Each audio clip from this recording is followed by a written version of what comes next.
ವಿಸ್ತರಣೆ ಮುಹೂರ್ತ ಫಿಕ್ಸ್ ಆಗಿದೆ. ಅಳೆದು ತೂಗಿ ಸಚಿವರ ಫೈನಲ್ ಪಟ್ಟಿ ರೆಡಿ ಆಗಿರುವಂತದ್ದು. ಗುರುವಾರ ಸಂಪುಟ ವಿಸ್ತರಣೆಗೆ ಸಿಎಂ ಡಿಕೆ ಶಿವಕುಮಾರ್ ತೀರ್ಮಾನ ಮಾಡಿದಾರಂತೆ. ಈ ಕುರಿತಂತೆ ಅಪ್ಡೇಟ್ ಸಿಗ್ತಾ ಇದೆ. ಜುಲೈ 23ರಂದು ಪ್ರಮಾಣ ವಚನ ಕಾರ್ಯಕ್ರಮ ಸಾಧ್ಯತೆ ಇದೆ ಅಂತ ಹೇಳಲಾಗ್ತಾ ಇದೆ.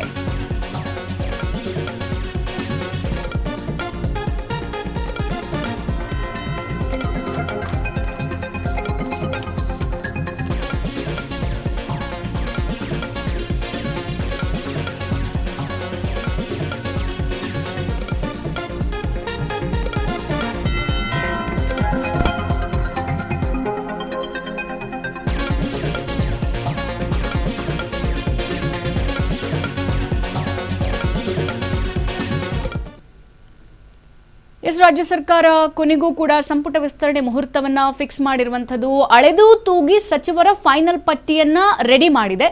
ಗುರುವಾರ ಸಂಪುಟ ವಿಸ್ತರಣೆಗೆ ಸಿಎಂ ಡಿಕೆ ಶಿವಕುಮಾರ್ ತೀರ್ಮಾನ ಮಾಡಿಕೊಂಡಿದ್ದಾರೆ ಅಂತ ಹೇಳಲಾಗ್ತಾ ಇದೆ. ಜುಲೈ 23ರಂದು ಪ್ರಮಾಣ ವಚನ ಕಾರ್ಯಕ್ರಮ ಸಾಧ್ಯತೆ ಇದೆ ಅಂತ ಹೇಳಲಾಗ್ತಾ ಇದೆ. ಇವತ್ತು ಬೆಳಗ್ಗೆ 3 ವಿಶೇಷವಾದಂತಹ ಪಟ್ಟಿಗಳನ್ನು ಹಿಡ್ಕೊಂಡು ಇಲ್ಲಿ ಮುಖ್ಯಮಂತ್ರಿ ಡಿಕೆ ಶಿವಕುಮಾರ್, ಮಾಜಿ ಸಿಎಂ ಸಿದ್ದರಾಮಯ್ಯನವರು ದೆಹಲಿಗೆ ಪ್ರಯಾಣ ಬೆಳೆಸಿದ್ರು. ಈ ಸಂದರ್ಭದಲ್ಲಿ ಡೈರೆಕ್ಟ್ ಹೈಕಮಾಂಡ್ನ ಭೇಟಿ ಮಾಡಿರುವಂಥದ್ದು. ನಾವು ಗಮನಿಸ್ತಾ ಇರುವಂತಹ ವಿಚಾರ ಏನಂತ ಅಂದ್ರೆ, ಈ ಹಿಂದೆ ಹೈಕಮಾಂಡ್ ಯಾವತ್ತಾದ್ರೂ ಮುಖ್ಯಮಂತ್ರಿಗಳನ್ನ ಅಥವಾ ಮಾಜಿ ಸಿಎಂಗಳನ್ನ ಕರೆದಿದೆ ಅಂತ ಅಂದ್ರೆ ಬೇರೆ ಬೇರೆ ರೀತಿಯಾಗಿ ಸಪ್ರೇಟ್ ಹೋಗ್ತಾ ಇದ್ದಂತಹ ರಾಜಕೀಯ ನಾಯಕರು ಫಾರ್ ದ ಫಸ್ಟ್ ಟೈಮ್ ಒಟ್ಟಿಗೆ ಪ್ರಯಾಣಿಸಿರುವಂಥದ್ದು. ಅಂದ್ರೆ ಇಲ್ಲಿ ಡಿ ಕೆ ಶಿವಕುಮಾರ್ ಅವರ ಹೇಳಿಕೆಗಳಿಗೂ ಕೂಡ ಯಾವುದೇ ಅವಕಾಶ ಇಲ್ಲ, ಸಿದ್ದರಾಮಯ್ಯನವರ ಮಾತಿಗೂ ಕೂಡ ಯಾವುದೇ ಅವಕಾಶವಿಲ್ಲ. ಹೈಕಮಾಂಡ್ ನಡೆಯೇ ಅಂತಿಮ. ಹೈಕಮಾಂಡ್ ಯಾವುದನ್ನ ಫೈನಲ್ ಅಂತ ಹೇಳುತ್ತೋ ಅದನ್ನ ಕೇಳಬೇಕಾಗಿರುವಂತಹ ವಿಚಾರ ಇಲ್ಲಿ ಮುಖ್ಯಮಂತ್ರಿ, ಮಾಜಿ ಸಿಎಂ ಇವರಿಗೆ ಬಿಟ್ಟಿರುವಂಥದ್ದು.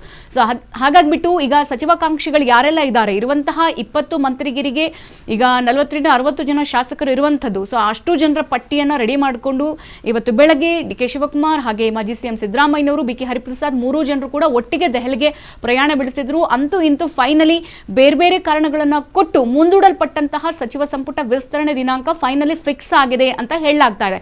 ಸೊ ಹಾಗಾಗಿ ಮತ್ತೊಂದು ಕಡೆಗೆ ಹೈಕಮಾಂಡ್ ಯಾವುದೇ ರೀತಿಯ ಲಾಬಿಗೂ ಅವಕಾಶ ಕೊಟ್ಟಿಲ್ಲ, ಯಾವುದೇ ರೀತಿಯ ಪರ ವಿರೋಧದ ಚರ್ಚೆಗೂ ಕೂಡ ಅವಕಾಶ ಕೊಟ್ಟಿಲ್ಲ. ಹೈಕಮಾಂಡ್ ಯಾರನ್ನ ಮಂತ್ರಿಗಿರಿ ಮಾಡಬೇಕು, ಯಾರ ಹೆಸರನ್ನ ಸೂಚಿಸಿತ್ತೋ ಅದೇ ಅಂತಿಮ ಅಂತಲೂ ಈಗ ಹೇಳಲಾಗ್ತಾ ಇದೆ.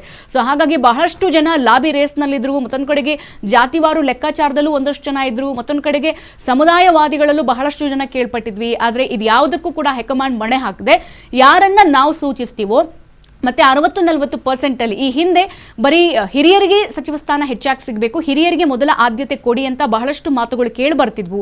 ಆದ್ರೆ ಈಗ ಹೈಕಮಾಂಡ್ ಹೇಳಿರುವಂತದ್ದು ಹೊಸಬರಿಗೆ ಹೆಚ್ಚಿನ ಆದ್ಯತೆ ಕೊಡಿ, ಅದು ಕೂಡ 2ರಿಂದ 5 ಬಾರಿ ಯಾರೆಲ್ಲ ಹೆಚ್ಚು ಬಾರಿ ಶಾಸಕರಾಗಿ ಆಯ್ಕೆಯಾಗಿದ್ದಾರೆ ಅವರಿಗೆ ಸಚಿವ ಸ್ಥಾನ ಸಿಗ್ಲಿ ಎಂಬಂತದನ್ನ ಹೈಕಮಾಂಡ್ ಸದ್ಯ ಹೇಳಿದೆ.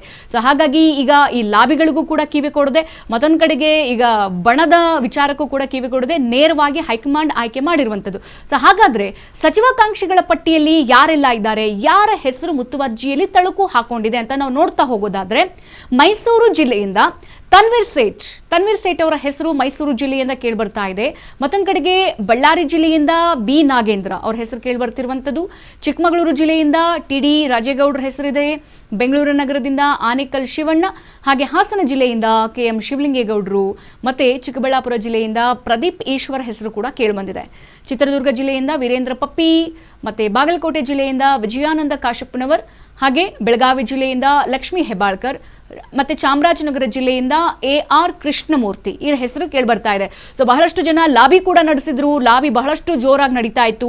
ಈಗ ನಾವು ಗಮನಿಸ್ತಾ ಹೋಗೋದಾದ್ರೆ ಸದ್ಯ ಚಿತ್ರದುರ್ಗ ಜಿಲ್ಲೆಯಿಂದ ವೀರೇಂದ್ರ ಪಪ್ಪಿಯವರಾಗಿರ್ಬೋದು, ಬಾಗಲಕೋಟೆ ಜಿಲ್ಲೆಯಿಂದ ವಿಜಯಾನಂದ ಕಾಶಪ್ಪನವರ್, ಹಾಗೆ ಬೆಳಗಾವಿ ಜಿಲ್ಲೆಯಿಂದ ಲಕ್ಷ್ಮೀ ಹೆಬ್ಬಾಳ್ಕರ್. ಮತ್ತೊಂದು ಕಡೆಗೆ ಚಾಮರಾಜನಗರ ಜಿಲ್ಲೆಯಿಂದ ಇಲ್ಲಿ ಎ.ಆರ್. ಕೃಷ್ಣಮೂರ್ತಿ ಹೆಸರಿದೆ. ಬೆಂಗಳೂರು ದಕ್ಷಿಣ ಜಿಲ್ಲೆಯಿಂದ ಎಚ್.ಸಿ. ಬಾಲಕೃಷ್ಣ, ಹಾಗೆ ಕೊಡಗು ಜಿಲ್ಲೆಯಿಂದ ಎ.ಎಸ್. ಪೊನ್ನಣ್ಣ ಅವರ ಹೆಸರು ಕೇಳ್ಬರ್ತಾ ಇದೆ. ಮತ್ತೆ ಮಂಡ್ಯ ಜಿಲ್ಲೆಯಿಂದ ಚಲುವರಾಯಸ್ವಾಮಿ ಅವರ ಹೆಸರು ಬಹಳ ಮುತುವರ್ಜಿಯಲ್ಲಿ ಕೇಳ್ಬರ್ತಾ ಇದೆ. ಇಷ್ಟು ಜನರ ಹೆಸರು ಈಗ ಸಚಿವಾಕಾಂಕ್ಷಿಗಳ ಲಿಸ್ಟ್ ನಲ್ಲಿ ಫೈನಲ್ ಆಗಿರುವಂತದ್ದು. ಆದ್ರೆ ಇಲ್ಲಿ ಹೈಕಮಾಂಡ್ ಬೇರೆ ಯಾರನ್ನಾದ್ರೂ ಸೂಚಿಸುತ್ತಾ, ಇಷ್ಟು ಜನ ಈಗ ರೇಸ್ ನಲ್ಲಿ ಇದ್ದಾರೆ, ಇವರಿಗೆ ನಾವು ಮೊದಲ ಆದ್ಯತೆ ಕೊಡಬೇಕು ಅಂತ ಹೇಳಿ ಹೈಕಮಾಂಡ್ ನಿರ್ಧಾರ ಮಾಡಿದ್ಯಾ, ಅಥವಾ ಇದು ಡಿ ಕೆ ಶಿವಕುಮಾರ್ ಅವರ ಒಲವೋ ಅಥವಾ ಸಿದ್ದರಾಮಯ್ಯನವರ ಒಲವೋ ಗೊತ್ತಿಲ್ಲ. ಸೊ ಹಾಗಾಗಿ ಈಗ ಹೈಕಮಾಂಡ್ಗೆ ಹೋಗಿದ್ದಾರೆ. ಸಚಿವ ಸಂಪುಟ ಫೈನಲ್ ನಡೆಯುತ್ತೆ ಅಂತ ಹೇಳಲಾಗ್ತಾ ಇದೆ.